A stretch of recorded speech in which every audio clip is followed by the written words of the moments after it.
12.3 비상계엄 당시 정치인들을 싹 다 잡아들이라던 대통령의 무시무시한 지시를 세상에 폭로했던 핵심 인물이 이번엔 카메라 앞에서 여유롭게 윙크를 던졌습니다. 자신은 국민을 걱정시켜드릴 일은 하지 않았다며 당당하게 웃어 보이기도 했죠. 바로 홍장원 전 국정원 1차장 이야기인데요. 그는 내란 재판의 결정적 스모킹건이 된 폭로를 감행하며 지시를 거부하고 진실을 밝히는 데 앞장섰던 인물이지만 최근 법원은 이 핵심 폭로자의 일관된 진술을 대놓고 배척해버렸습니다. 대통령의 체포 지시를 단순한 소문으로 여겼다던 조태용 전 원장의 황당한 변명만 쏙 받아들여서 실형을 내리고도 법정 구속마저 면해주는 기막힌 판결을 내린 건데요. 이런 마당에 정작 폭로자 본인은 미국 CIA 문건 전달에 관여했다는 단단한 오해를 받아 특검 피의자 신분으로 조사를 받는 기막힌 아이러니가 연출된 상황입니다. 위기 속에서 위험을 무릅쓰고 진실을 말한 사람은 흔들리고 풍문으로 들었을 뿐이라며 발뺌한 사조직 수뇌부들은 빠져나가는 이 사법부의 모순을 오늘 영상에서 적나라하게 파헤쳐봅니다. 그 황당한 내막 지금 바로 확인하시죠. 구독과 좋아요, 댓글로 큰 힘이 되어주세요. 요거 감찰관님 나오시면 네네. 제일 먼저 여쭙고 싶었는데 네네. 지난 21일에 대법원이 이제 그 탑트위스트에 대한 네네네. 시술에 대해서 의료행위라고 인정하는 대법 판례, 이게 92년 대법 판례를 뒤집는 34년 만에 뒤집는 판결이 나왔어요. 요거 예, 예. 어떻게 보셨어요? 저 나름 사실 뭐 대법원 전원합의체 판결 지난번 조희대 대법원에서 정치적인 사건에 대해서 전원합의체 판결을 내놨다가 여러 가지 여론의 문매를 맞지 않았습니까? 전원합의체 판결이라는 거는 사실 이런 사안의 경우에, 그러니까 좀 어떻게 보면은 여태까지 이 문신이라던가 이런 타투이스트 하나의 그 새로운 직업 분야, 산업 분야가 되었는데 여러 가지로 좀 어려움을 겪었던 사람들을 구제해주고 그런 경우에 이제 견해를 변경하거나 할 때 이 전원합의체 판결이 의미가 있는 것인데, 이번에 전원합의체 판결은 상당히 좀 어쨌든 간에 지금 현재 사회 변화를 고려한 것이라 하더라도 나름 의미가 있는 것이고, 그동안 좀 이렇게 음지에서 이렇게 암암리에 일을 하고 있었던 여러 사람들의 마음을 시원하게 해준 그런 판결이라고 생각이 됩니다. 예, 34년 만에 판례가 변경된 건데 전원합의체 판결을 통해서 34년 만에 바뀌었습니다. 근데 이게 이제 타투이스트들에게는 굉장히 반가운 소식은 네, 맞는데 그렇습니다. 확실한데 다소 의문인 게 이 대법원이 왜 지금 이 시기에 전원합의체를 통해서 이렇게 판결을 내렸을까?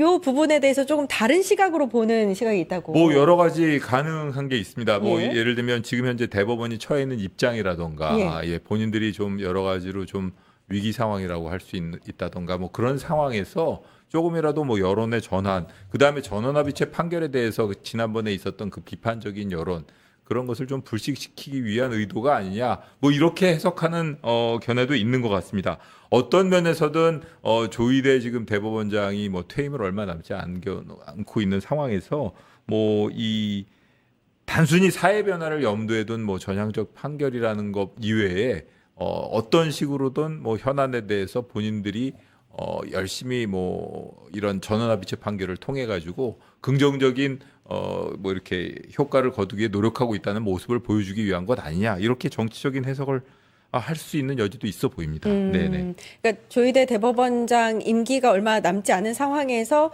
법원의 이런 역할, 법원의 이런 판단이 있었다라는 것을 조금 이렇게 홍보하기 위한 수단으로 그렇습니다. 해석해도 된다는 거죠. 예, 그렇게 볼 수도 있는데, 사실 이 법조인들이 이렇게 그 사회를 선도해 나가는 그런 판례는 거의 어렵겠죠, 법원에서. 하지만 어쨌든 이 사건의 경우에는 이게 겨우 벌금 100만 원짜리 사건입니다. 100만 원짜리 사건이지만 이 타투이스트 본인 입장에서는 끝까지 다투겠다고 마음을 먹었고, 그걸 옆에서 지원해준 변호인이라든가 여러 사람들이 있었을 것이거든요. 어쨌든 이게 지금 뒤늦게라도 문신사법이 제정되고 어느 정도 문신 합법화가 예정되어 있는 상황에서 뒤늦게라도 이런 식으로 이 처벌해 오던 관행을 뒤엎었다는 점에서는 상당히 의미가 있고, 기존에 30년에 걸쳐 가지고 처벌받은 사람들이 정말 많습니다. 그런 사람들에 대해서도 좀 과거에도 이렇게 정권이 바뀌거나 혹은 대통령 취임 시기 이렇게 경축일에 맞춰 가지고 여러 가지 사면이 이루어지지 않았습니까? 이런 사건의 경우에는 더더욱 한번 기존에 처벌받고 집행유예 실형까지 산 사람들도 있습니다. 그렇기 때문에 그렇군요. 이런 사람들에 대해서 전면 사면을 한번 검토를 한다면 그것도 나름 의미가 있는 일이 아닐까 싶습니다. 예, 네. 예. 그런가 하면 지난 3월에 노태학 전 대법관 임기 만료로 지금 한 자리가 공석이 되어 있는 상황에서 이제 80일 넘게 대법관 임명이 미뤄지고 있습니다. 조희대 대법관이 이거를 지금 시간 끌기를 하고 있다라는 비판을 피하기가 어려운 지점인데 어떻게 보세요? 예, 그런 지적이 있습니다. 그 본인이 원하는 사람 그리고 본인이 원하는 후임자, 본인이 생각하고 있는 대법원의 역학관계라던가 그런 대법원의 지형이 변경되는 게 싫어가지고 끝까지 고집을 예. 피우고 있다라는 평가가 많고요. 지금 현재 이 어느 정도 물망에 오르고 있는 사람들이 있는데 그 물망에 오르신 분들에 대한 평가 차이 때문에 이렇게 오래 늦어지는 거 아니냐 이런 얘기가 있는 것으로 알려져 있습니다. 예, 네. 그 사이에 이제 이홍구 대법관이 임기 만료 3개월 정도 앞으로 다가왔습니다. 그러니까 2명의 대법관의 공석이 지금 3개월 앞으로 다가온 그 상황인데 네, 그렇습니다. 조희대 대법원장이 지난 3월 초에는 뭐라고 했었냐면 청와대와 협의 중이다라고 해서 약간 뉘앙스가 본인이 추천한 인물에 대해서 이제 청와대가 반대하고 있는 것처럼 지금 네네. 그렇게 불거지고 있었는데 이제 앞으로는 어떻게 될 거라고 보세요? 지금 현재 이미 한 명이 공석인데다가 예. 또 한 사람 한 분 또 공석이 예정되어 있지 않습니까? 근데 이제 2명이나 대법관이 공석인 상태로 그렇죠. 오래 예, 예. 지속되는 거는 좀 지금 현재 앞으로 이제 내란 사건도 남아 있고요. 곧 내란 전담 재판부 사건이 이제 항소심 판결이 내려졌으니까 한덕수 총리 전 총리 같은 경우에는 그 사건이 이제 상고심으로 올라가게 됩니다.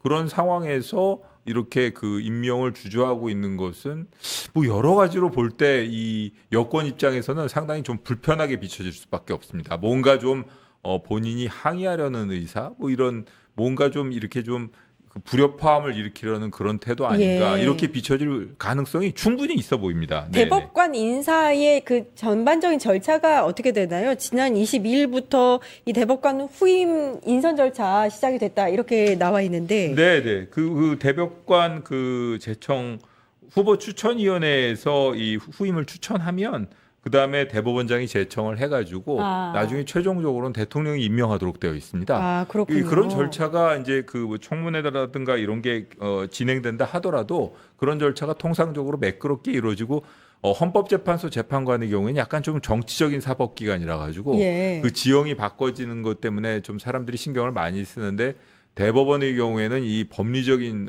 부분을 논하는 곳이라 그래가지고 사실 여태까지 대법관 임명에 있어서 과거의 그 권위주의 정권 시절, 군사 정권 시절에 그 이런 논란이 있었던 거 말고는 특별한 논란은 없었거든요. 그런데 이번에가 아주 이례적으로 임명이 지연되고 있습니다. 예. 네. 그러니까 지금 앞서서는 대법관 추천 후보 추천위원회가 한 4명 정도의 대법관 후보를 추천을 청와대에 했고 청와대가 한 명을 염두에 뒀는데 그 부분에 대해서 뭐 조희대 대법원장이 반대를 했다. 뭐 이런 얘기가 나오고 있습니다. 그러니까 청와대하고의 약간 이견이 있는데 그것마저도 이제 정치적인 문제 아니냐라는 이야기가 나오고 있습니다. 네네. 지금 2명이 공석이 될 상황에서 빠르게 좀 조율이 돼서 임명이 됐으면 하는 절차가 진행됐으면 하는 그런 바람입니다.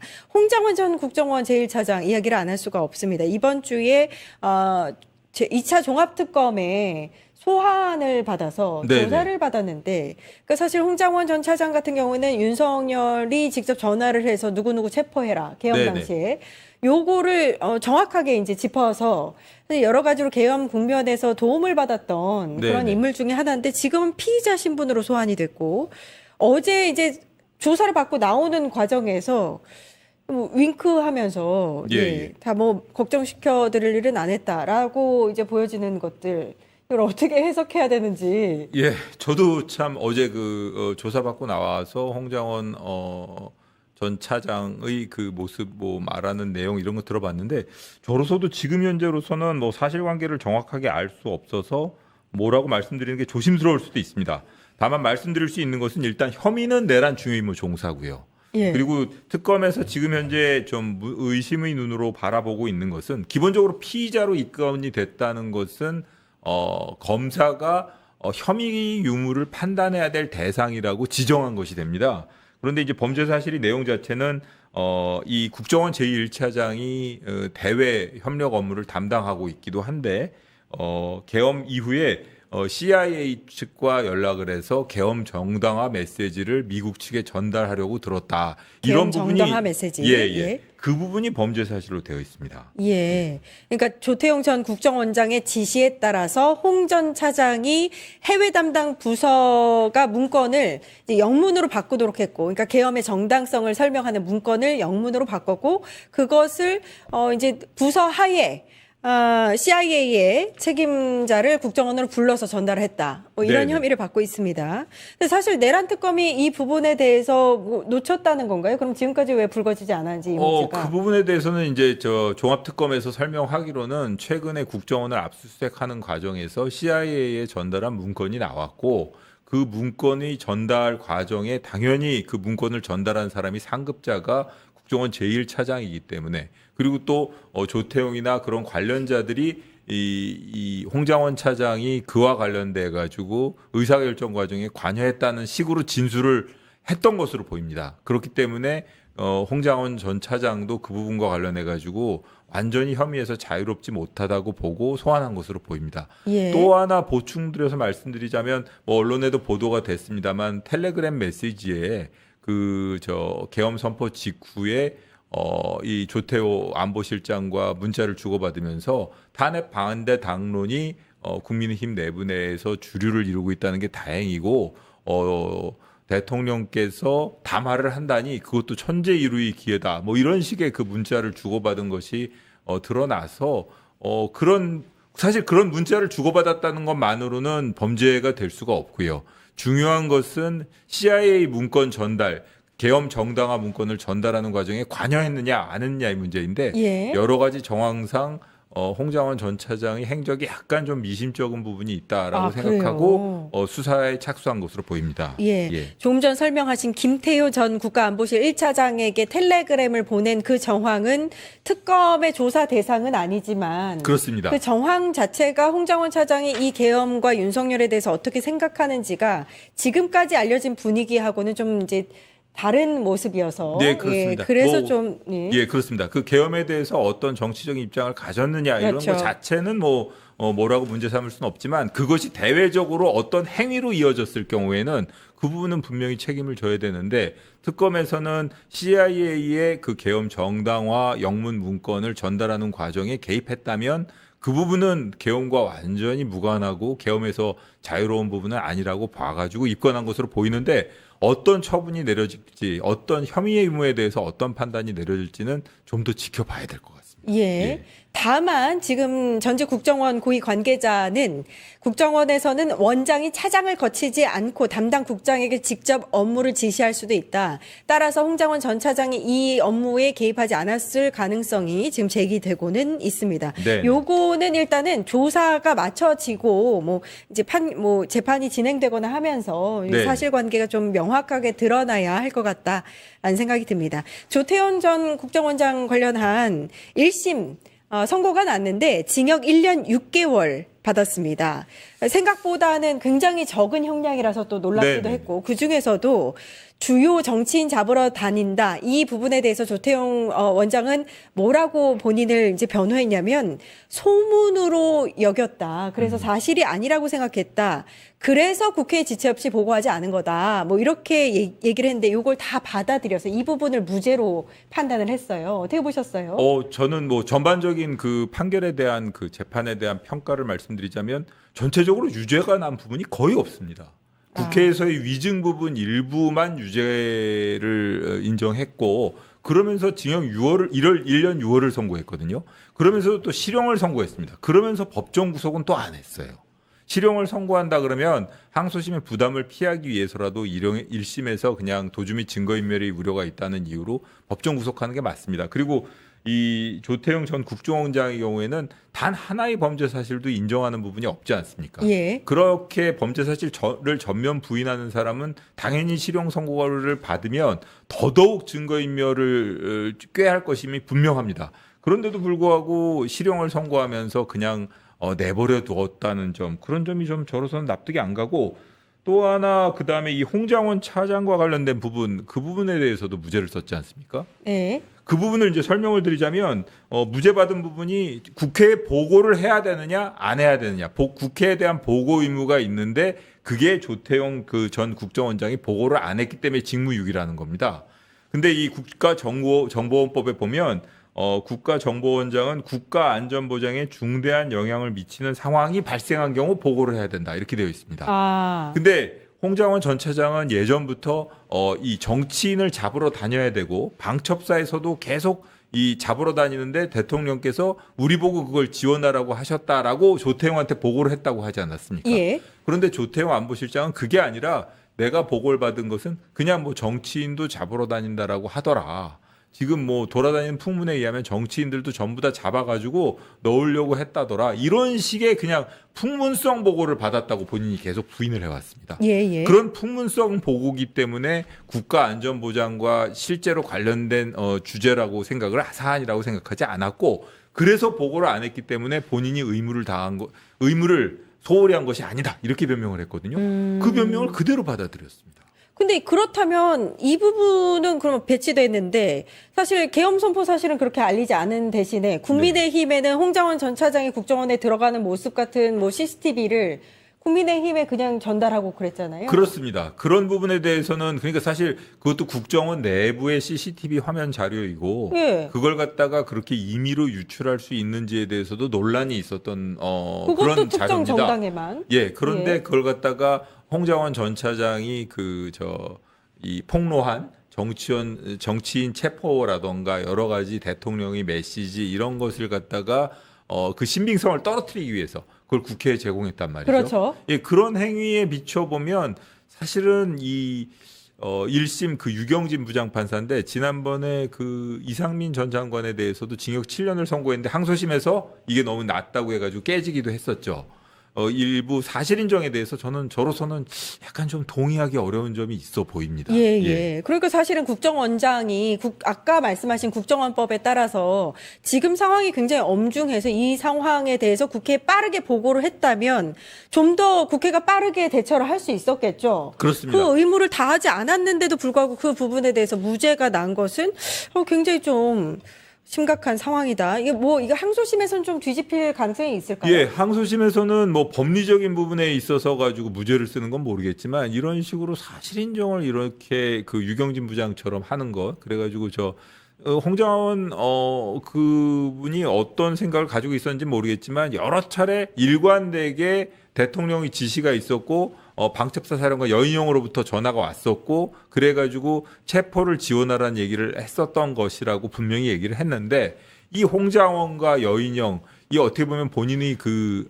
조태용과 여인영 그 본인들의 그 책임을 면해야 될 그런 사람들의 진술만을 그대로 무조건적으로 받아들여가지고 홍장원 이 제1차장의 진술을 배척했다는 것은 약간 좀 상식적이지 않은 면이 있어서 예. 한번 좀 지켜봐야 될 것 같습니다. 예, 앞으로. 지금 예. 내란임 중요 종사자 혐의를 받고 있고 만약에 조태용에 대한 이런 1심 선고가 선례로 남는다면 중요 임무에 종사했던 혐의를 받고 있는 대부분의 고위 공직자들이 나 몰랐다 하면 무죄 받는 상황이 되어버리는 거니까. 그렇습니다. 아무리 심각한 보고를 하더라도 내가 딴 일 하느라고 그렇게 심각하게 여기지 네. 않았기 때문에 나는 그 상황을 잘 몰랐다라는 식으로 얘기를 하면 빠져나갈 수가 있고 오히려 그 한덕수 전 총리가 얘기하는 상황의 심각성 인식 그거는 뭐 여러 가지 누구에게나 주어진 상황을 인식했느냐 없냐 뭐 못했느냐 예. 이런 문제라면 이거는 보고를 했는데도 그 보고한 그러니까요. 것을 안 믿고 개인적인 주장을 그대로 받아들인 게 그렇죠, 나와가지고 그렇죠. 그래서 이거는 좀 한번 항소심에서 이게 그대로 유지가 될지는 한번 네. 지켜봐야 될 것 같아요. 여러 정황이 있는데 그거 몰랐다, 이해하지 못했다, 인지하지 못했다고 한다고 해서 그걸 재판부가 다 받아준다? 그러면 안 되죠. 네. 여러 가지 정황들을 다 봐야죠. 오늘 영상 보시면서 느끼신 분들 많으실 겁니다. 대통령의 계엄 수행 지원 지시를 직접 보고받고도 그저 풍문으로 여겼다던 전직 국정원장의 해명. 그리고 죄를 인정해 실형을 선고하면서도 도주 우려가 없다며 구속하지 않은 재판부의 판단 말입니다. 아무리 심각한 국가 위기 사태가 벌어져도 고위 공직자가 나는 심각하게 여기지 않았다, 몰랐다고 주장하면 다 빠져나갈 수 있는 면죄부를 준 것은 아닐까요? 이번 판결이 앞으로 우리 사법 역사와 국가 안보 책임 시스템에 어떤 선례로 남게 될지 깊은 우려가 남습니다. 고위 공직자들이 나 몰랐다 하면 무죄받는 상황이 되어버리는 거다라던 지적이 오늘 영상에서 가장 뼈아프게 다가옵니다. 법의 저울이 과연 모두에게 공정하게 움직이고 있는지 결국 보신 분들이 판단하실 문제라고 생각합니다. 댓글로 여러분의 의견 남겨주시고 구독과 좋아요로 함께해주세요.